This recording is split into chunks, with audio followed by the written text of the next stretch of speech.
রাত্রেবেলা না ঘুমিয়ে ভিডিওতে ভয়েস দিচ্ছি, ভাবো এখন বাজে রাত 2টো।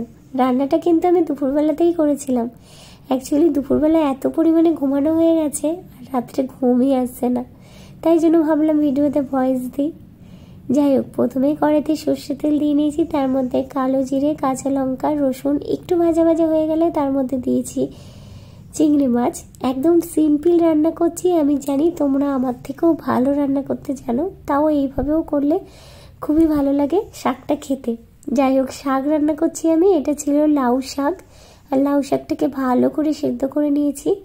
আর আমি চিংড়ি মাছটাতে কিন্তু একটু লবণ আর একটু হলুদ দিয়ে নিয়েছি, মানে পরিমাণ মতন শাক অনুযায়ী। তারপরে একদম কিছুই না, শাকটা একদম ভালোভাবে সেদ্ধ ছিল। আর এর মধ্যে একটু পোস্ত আর সর্ষে বাটা দিয়েছি, আর একটা কাঁচা লঙ্কা। যাই হোক, এখন একটু কাঁচা সর্ষের তেল দিয়ে নামিয়ে নিয়েছি। খুবই সুন্দর হয়েছে খেতে। তোমরা এইভাবে একদিন রান্না করে খেয়েও, কিন্তু খুবই ভালো। আমার মেয়ে ভুল বকছে।